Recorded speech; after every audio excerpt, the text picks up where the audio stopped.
पनवेल महानगरपालिकेच्या सार्वत्रिक निवडणुकीनंतर महापौर आणि उपमहापौर निवडीची प्रक्रिया पूर्ण झाल्यानंतर शुक्रवारी स्वीकृत नगरसेवक निवड जाहीर करण्यात आली। आद्य क्रांतीवीर वासुदेव बळवंत फडके नाट्यगृहात झालेल्या महापालिकेच्या सर्वसाधारण सभेत या निवड घोषित करण्यात आली। या सभेचे अध्यक्षस्थान महापौर नितीन पाटील यांनी भूषवले। यावेळी उपमहापौर प्रमिला पाटील, आयुक्त मंगेश चितळे, अतिरिक्त आयुक्त गणेश शेट्टे, सचिव नानासाहेब कामठे यांच्यासह नगरसेवक आणि नगरसेविका मोठ्या संख्येने उपस्थित होते। पनवेल महापालिकेत भाजप महायुतीचे एकूण 59 नगरसेवक विजयी झाल्यामुळे महायुतीला 5 स्वीकृत नगरसेवक पदे मिळाली।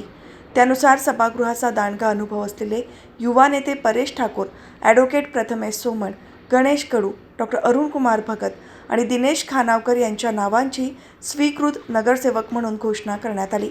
तर शेका पक्ष, काँग्रेस गट आणि उभाटा गटाला प्रत्येकी 1 पद देण्यात आले। युवा नेते परेश ठाकूर यांच्या निवडीमुळे महापालिकेच्या कामकाजाला अधिक वेग मिळेल असा विश्वास व्यक्त होत आहे। महायुतीच्या पदाधिकाऱ्यांनी आणि कार्यकर्त्यांनी बिनविरोध निवडून आलेल्या स्वीकृत नगरसेवकांचे अभिनंदन करत आनंद व्यक्त केला। काम करत आलोय, काम करत राहू, काम करत आलोय, काम करत राहू, काम करत आलोय, काम करत राहू।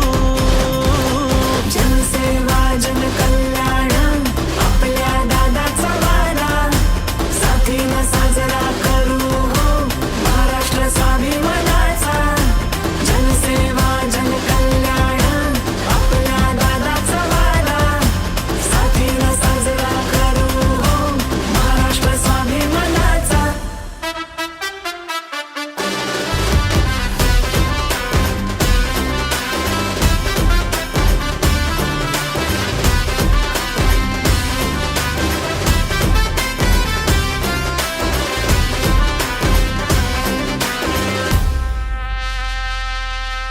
मायलेकींच्या त्यागाचा डोंगर करीतो त्याचा आदर, लेक आयुष्य भक्कम करी विद्येचा हक्क बजावून